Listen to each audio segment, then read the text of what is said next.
Friends, आपका फिर से स्वागत है हमारे यूट्यूब चैनल ऑफिशियल इंग्लिश गुरु पर। फ्रेंड्स, आज हम लेकर आए हैं डीएलएड सेकंड और फोर्थ सेमेस्टर के इंग्लिश सॉल्यूशन। जैसा कि फ्रेंड्स, आपकी कोरोना की वजह से क्लास नहीं हो पा रही थी और एग्ज़ाम आपकी आ चुकी हैं, तो उन स्टूडेंट्स के लिए वीडियो बहुत ही लाभकारी होने वाला है जो डीएलएड सेकंड सेमेस्टर और डीएलएड फोर्थ सेमेस्टर में इंग्लिश सब्जेक्ट्स कंपलसरी आपको ये पेपर देना ही होता है।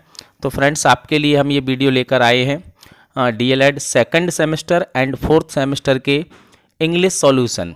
तो गत वर्षों के जितने भी पेपर्स हुए उन सभी का सॉल्यूशन हम 1 बाय 1 यानी कि फर्स्ट वीडियो में हम आपको 2017 का सॉल्यूशन दे रहे हैं डीएलएड सेकंड और फोर्थ सेमेस्टर इंग्लिश का 7th पेपर। तो फ्रेंड्स, यदि आप मेरे चैनल पर नए हैं तो प्लीज़ रेड कलर के सब्सक्राइब बटन को दबाकर बेल आइकन को भी प्रेस कर दीजिए ताकि नेक्स्ट वीडियो की नोटिफिकेशन आप तक आसानी से पहुंच सके। तो चलिएगा फ्रेंड्स, समय को वेस्ट न करते हुए हम वीडियो को स्टार्ट करते हैं। और फ्रेंड्स, यहाँ हम केवल आंसर ही नहीं बताएंगे बल्कि आपको उसकी पूरी व्याख्या देंगे कि ये क्यों है। तो फ्रेंड्स, देखें आप ऑब्जेक्टिव टाइप क्वेश्चंस में पहला क्वेश्चन स्क्रीन पर आप देख पा रहे होंगे, दिया है हु इन्वेंटेड बाइलिंगुअल मेथड। तो फ्रेंड्स, क्वेश्चन पूछा है कि हु मीन्स किसने, इन्वेंटेड मीन्स आविष्कार किया, बाइलिंगुअल मेथड बाइलिंगुअल मेथड का आविष्कार किसने किया है। तो फ्रेंड्स, इसका सही ऑप्शन है प्रोफेसर सीजे डॉडसन। तो फ्रेंड्स, आपको बता दें कि ये बाइलिंगुअल मेथड होता है, इसमें दो भाषाएं होती हैं, यानी कि एक टारगेटेड लैंग्वेज होती है और उस टारगेटेड लैंग्वेज को अब स्टूडेंट्स की या लर्नर की मदर टंग में पढ़ाया जाता है। यानी कि आप एग्जाम्पल के लिए समझ लीजिए, टारगेटेड लैंग्वेज आपकी इंग्लिश है, लेकिन इंग्लिश को हम हिंदुस्तानी है तो हिंदी भाषा में ही समझते हैं, इसी को बाइलिंगुअल मेथड कहते हैं।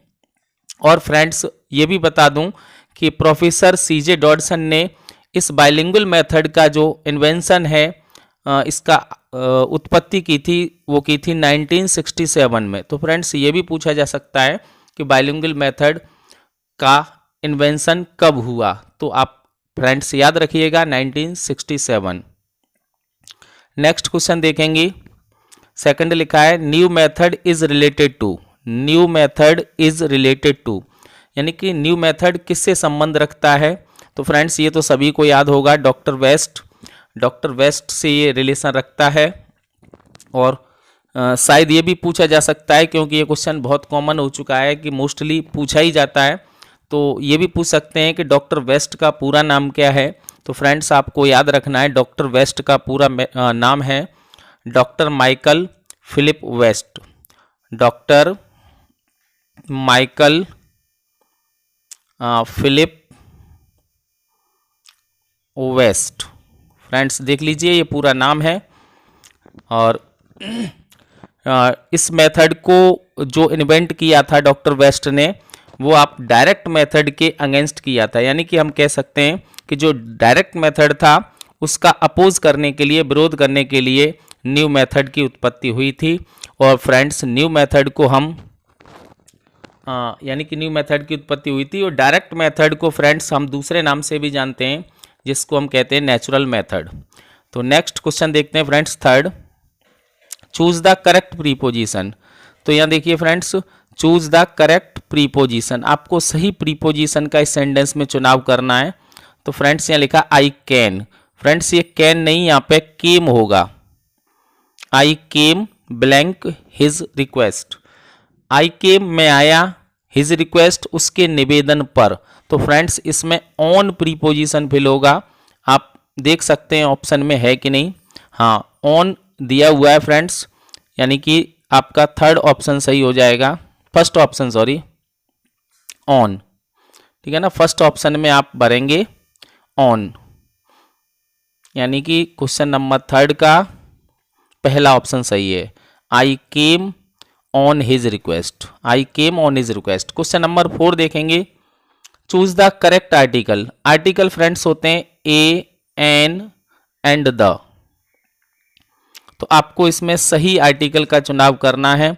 ही बिकेम, वह बन गया, क्या बन गया, ग्रेट मैन, महान आदमी। तो मैन कितना या एक, तो आप ग्रेट मैन के अनुसार ए भर लेंगे, he became a great man, यानी कि पहला ऑप्शन आपका सही हो जाएगा।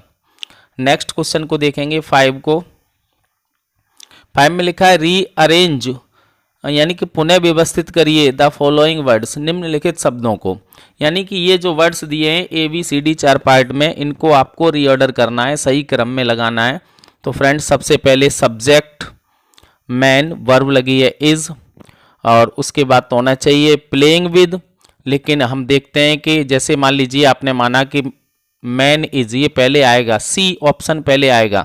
तो चारों ऑप्शन में देखें सी केवल पहले में पहले आ रहा है, तो और किसी में सी नहीं आ रहा है। अच्छा, फिर देखते हैं दूसरे नंबर पे सी के बाद क्या दिया है, ए यानी कि टुडे, फिर डी दिया है प्लेइंग विद, फिर बी दिया है यानी कि नेचर। तो फ्रेंड्स आपका पहला ऑप्शन सही हो जाएगा, man is today playing with nature, आज आदमी प्रकृति के साथ खेल रहा है। तो ये ऑप्शन आपका सही होगा।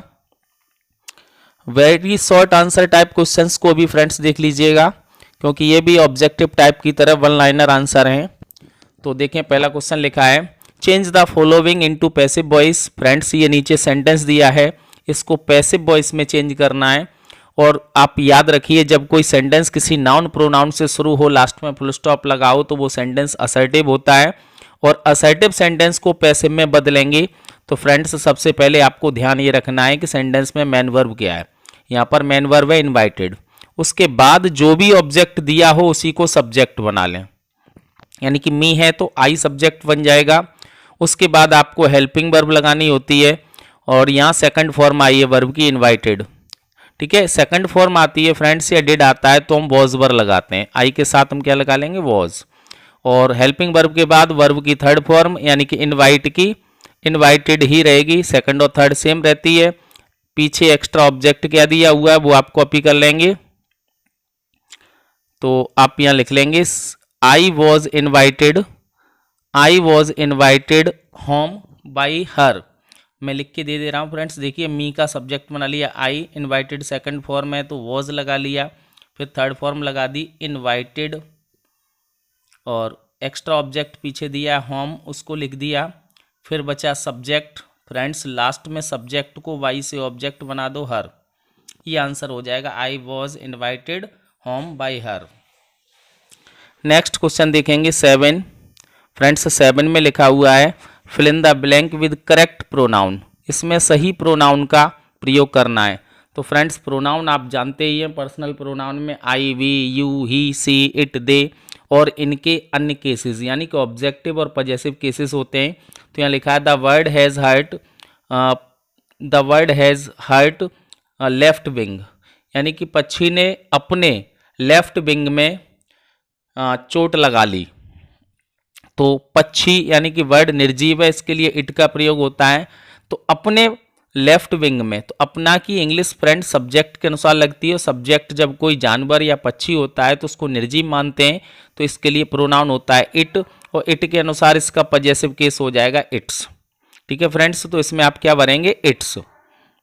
नेक्स्ट क्वेश्चन देखिएगा 8 number, point out the noun in the following sentence. Friends नीचे ये सेंटेंस दिया है, इसमें आपको नाउन पता करने हैं कौन कौन से नाउन है। तो फ्रेंड्स इसमें 3 नाउन दिए हैं।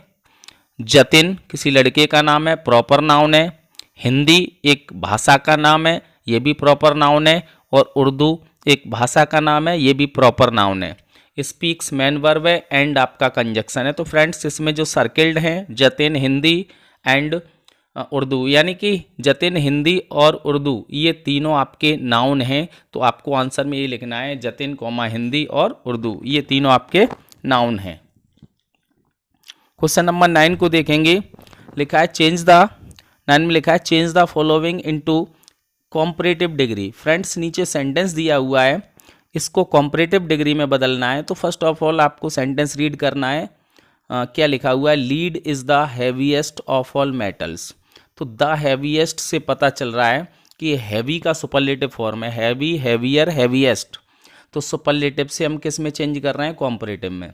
तो फ्रेंड्स सुपरलेटिव से जब कॉम्परेटिव बनाते हैं तो सेंटेंस सीधा सीधा बनता है। जो सब्जेक्ट लगा है वही लिख देंगे, लीड, फिर वर्ब जो लगी है वही रहेगी, इज। अब बना क्या रहे हैं, कॉम्परेटिव डिग्री। तो कॉम्परेटिव बनाएंगे तो द हटा दो, हैवीएस्ट का कॉम्परेटिव फॉर्म लगाएंगे हम, IEST को हटाकर IER कर देंगे, हैवियर। और कॉम्परेटिव फॉर्म के बाद हमें कंजक्शन लिखना होता है देन, और देन के बाद अगर ऑफ ऑल लगा हुआ है तो उसे हटाकर आपको लिखना है मैनी अदर। क्या लिखना है फ्रेंड्स? Many other. और शेष क्या रह गया? मेटल्स। तो वो मेटल्स को कॉपी कर दीजिए। आपका आंसर ये बन जाएगा lead is heavier than any other metals. Clear हो गया फ्रेंड्स? नेक्स्ट क्वेश्चन को देखते हैं। Question number 10। देखिए फ्रेंड्स, स्क्रीन पर आपको दिख रहा है fill in the blank with correct determiner. तो फ्रेंड्स इसमें सही डिटरमाइनर का प्रयोग करना है और सेंटेंस दिया है टेक एज यू वांट, यानी कि ले लीजिए जितना तुम चाहते हो। तो यहाँ सेंटेंस में डिटरमाइनर के तौर पे आपको लिखना होगा as much as. Take as much as you want, ले लीजिए जितना अधिक तुम लेना चाहते हो। तो फ्रेंड्स एज मच प्रयोग कर देंगे और एज भरा हुआ है। नेक्स्ट क्वेश्चन नंबर 11 को आप देखिएगा, लिखा हुआ है, थोड़ा छोटा कर देते हैं क्योंकि क्वेश्चन लेंदी है। लिखा है convert the following simple sentence into complex sentence. इस सिंपल सेंटेंस को आपको कॉम्प्लेक्स सेंटेंस में बदलना है। I hope to pass the test, मैं टेस्ट पास करने की आशा करता हूँ। तो फ्रेंड्स ये सिंपल में बना हुआ है एक सेंटेंस और इसको आप चेंज करेंगे कॉम्प्लेक्स में, तो आपको ये नाउन क्लोज से बनाना होगा। ये सेंटेंस ऐसे बनेगा आई होप, मैं आशा करता हूँ कि, दैट, फिर आपको पीछे टू पास है इसकी जगह लिखना होगा आई विल ना लगाओ तो आप सेल लगा सकते हो, I will pass the test. Friends ये कॉम्प्लेक्स बन गया नाउन क्लोज से दैट का प्रयोग करके। I hope that I will pass the test. चलिएगा नेक्स्ट क्वेश्चन देखते हैं फ्रेंड्स। नेक्स्ट क्वेश्चन दिया है आपका 12 नंबर, define the noun with example, यानी कि इसमें आपकी नाउन की डेफिनेशन पूछी गई है और उदाहरण सहित पूछी है। तो फ्रेंड्स ये क्वेश्चन मुझे लगता है समझाने की जरूरत नहीं है, सबको आता है। Noun is the name of a person, place और थिंग, और एग्जाम्पल में आप लिख देंगे राम बुक आगरा। इजी है, आप सबको आता होगा फ्रेंड्स। हम वो क्वेश्चन बताएंगे, आपका टाइम वेस्ट नहीं करना है क्योंकि टाइम आपके पास बहुत कम है। और फ्रेंड्स वीडियो अगर पसंद आ रहा है तो प्लीज़ लाइक ज़रूर कर लीजिए, अपने फ्रेंड्स को भी शेयर करिए ताकि उनको भी इसकी मदद मिल सके। और चैनल को अब तक सब्सक्राइब नहीं किया है तो प्लीज़ रेड कलर के सब्सक्राइब बटन को दबाकर चैनल को सब्सक्राइब कर लीजिए, बेल आइकन को भी प्रेस कर दीजिए। तो नेक्स्ट क्वेश्चन नंबर 13 आप देखेंगे, लिखा है complete the spelling of the following. नीचे फ्रेंड्स 2 वर्ड दिए हुए, इनकी स्पेलिंग पूरी करनी है। तो फर्स्ट आप समझ ही रहे हैं, अल्फ़ाबेट है तो आप अल्फ़ाबेट में भर लेंगे एल, यानी कि ब्लैंक में एल भर लेंगे, पी एच के बाद ए भर लेंगे और फिर बी और टी के बीच में खाली जगह वहाँ ई भर लेंगे। आपका अल्फ़ाबेट कंप्लीट हो जाएगा। और फ्रेंड्स दूसरा वर्ड दिया हुआ है यहाँ रिसाइटेशन दिया है फ्रेंड्स, यहाँ पर आपका भरा जाएगा RECITA, फिर TION। फ्रेंड्स यहाँ पीछे आई गलत छपा है जबकि सही वर्ड ये होगा रिसाइटेशन, रिसाइटेशन। ठीक है फ्रेंड्स, नेक्स्ट क्वेश्चन को देखेंगे। पहला अल्फ़ाबेट हो गया और दूसरा रिसाइटेशन। 14 नंबर क्वेश्चन को देखेंगे आप। 14 में लिखा हुआ है rewrite the following sentence by using possessive pronoun. Possessive pronoun का प्रयोग करते हुए सेंटेंस को फिर लिखिए। तो इसमें पजेसिव प्रोनाउन फ्रेंड्स दिया हुआ है देयर। क्या है? देयर। लेकिन यहाँ कह रहा है कि इसको पुनः लिखिए, तो जब आप इसमें मिस्टेक ढूंढनी है और सही करना है। तो आप देखिए जब भी सब्जेक्ट एवरीवन होता है फ्रेंड्स, इसमें सब्जेक्ट क्या है? एवरीवन। तो पजेसिव प्रोनाउन देयर नहीं आता फ्रेंड्स, इसकी जगह आपको हिज लिखना है। आंसर बनेगा आपका everyone will take his own seat. ठीक है ना फ्रेंड्स, देयर की जगह आपको हिज करना है। नेक्स्ट क्वेश्चन देखेंगे 15, right one word of the following expressions. निम्नलिखित शब्दों के एक शब्द लिखना है। तो कुछ कथन दिए हुए हैं, एक्सप्रेशंस का मतलब कथन, उनका एक शब्द लिखना है। जैसे फर्स्ट लिखा हुआ है friends, someone who pursues a study और sport as a pastime. यहाँ पास टाइम का मतलब मनोरंजन, यानी कि कोई व्यक्ति जो अध्ययन को करे या स्पोर्ट्स को खेलता है वो भी केवल मनोरंजन के लिए। तो ऐसे व्यक्ति को फ्रेंड्स एक वर्ड में बोला जाता है एमेच्योर, यानी कि स्पेलिंग बनेगी AMATEUR। ER। और एमेचर मीन्स होता है शौकीन या शौकिया कह लीजिए, शौकिया यानी कि जो सिर्फ मनोरंजन के लिए करता है, तो इसको एमेचर का हम कहते हैं शौकिया। ठीक है फ्रेंड्स, नेक्स्ट क्वेश्चन देखेंगे इसी का दूसरा। गैदरिंग, गैदरिंग मीन्स होता है इकट्ठे होना, एकत्रित होना। और स्पेक्टेटर्स यानी कि दर्शक, और लिसनर्स अथवा सुनने वाले एट ए परफॉर्मेंस यानी कि कोई परफॉर्मेंस हो रहा है वहाँ पर जो दर्शक या सुनने वाले इकट्ठे हो जाते हैं, तो उसके लिए वन वर्ड फ्रेंड्स बनता है ऑडियंस। सुना भी होगा आपने ऑडियंस, हिंदी में कहें तो श्रोतागण, ऑडियंस। स्पेलिंग मैंने लिख दी है, आप देख लीजिएगा, नोट कर लीजिएगा। अगला क्वेश्चन देखेंगे 16 में फ्रेंड्स लिखा है punctuate the following letters with punctuation marks which necessary, यानी कि जहाँ पर भी आवश्यक है वहाँ पर आप लेटर्स का सही प्रयोग करें और उसमें विराम चिन्ह का भी प्रयोग करें। फ्रेंड्स ये सेंटेंस नीचे लिखा हुआ है, ये डायरेक्ट नरेशन का सेंटेंस है। तो आप सबसे पहले इन्वर्टेड कॉमा शुरू करेंगे, ओ कैपिटल बनाएंगे और एक्सक्लेमेशन का मार्क लगाएंगे, फिर ES का बाई कैपिटल करेंगे, फुल स्टॉप, फिर इन्वर्टेड कॉमा क्लोज कर देंगे। फिर जैसे लिखा है वैसे लिखेंगे सैड, क्या लिखा है फ्रेंड्स, द फादर, ठीक है ना, sad the father, full stop लगा दो, फिर इन्वर्टेड कॉमा शुरू करेंगे और फिर इन्वर्टेड कॉमा में क्या लिखा है, I can at least do that much. तो केवल आपको आई कैपिटल करना है, आगे पूरा कॉपी करके लास्ट में फुल स्टॉप लगा के इन्वर्टेड कॉमा क्लोज कर देना है। क्लियर हो गया फ्रेंड्स? मैं एक बार फिर आपको बता देता हूँ, ध्यान से सुन लीजिए। सबसे पहले इन्वर्टेड कॉमा आप शुरू कर लीजिए, ओ बड़ा करिए, संबोधन का निशान लगाइए, यस के बाद फुल स्टॉप लगा के इन्वर्टेड कॉमा क्लोज करिए। फिर आप यहाँ सेड द फादर जैसे लिखा है वैसे ही रहने दीजिए, फिर इन्वर्टेड कॉमा शुरू करिए और आई कैपिटल कर लीजिए, लास्ट में फुल स्टॉप लगा के इन्वर्टेड कॉमा क्लोज कर दें, आपका सही आंसर हो जाएगा। नेक्स्ट क्वेश्चन को देखें 17 में लिखा है friends correct the following sentences, निम्नलिखित वाक्यों को सही करिए। तो फ्रेंड्स यहाँ लिखा है योर्स ट्रूली, मोस्टली साथी इसके लिए इसको गलत लिखते हैं, जबकि योर्स पॉजेसिव केस है, इंडिपेंडेंट है, तो इसमें कभी एपोस्ट्रोफी एस नहीं लगता, यानी कि प्रोनाउन में कभी एपोस्ट्रोफी एस नहीं लगाते, नाउन में लगाते हैं। तो फ्रेंड्स यहाँ पे एपोस्ट्रोफी का निशान हट जाएगा, डायरेक्ट आप लिखेंगे, इसको सही ऐसे कर लेना, योर्स ट्रूली, यानी कि योर्स में जो एपोस्ट्रोफी का निशान है वो हटा दो, डायरेक्ट एस लगेगा, योर्स ट्रूली सही हो जाएगा। सेकंड सेंटेंस फ्रेंड्स दिया है Tom is older than me, तो फ्रेंड्स आप देखेंगे ये कंजक्शन लगा है देन या एज, जब भी कंजक्शन लगा हो तो उसके बाद जो प्रोनाउन आता है always written in subjective form, उसको आप सब्जेक्ट के रूप में लिख दीजिएगा, यानी कि मी का आई कर देंगे, आपका क्वेश्चन सही हो जाएगा। Tom is older than I.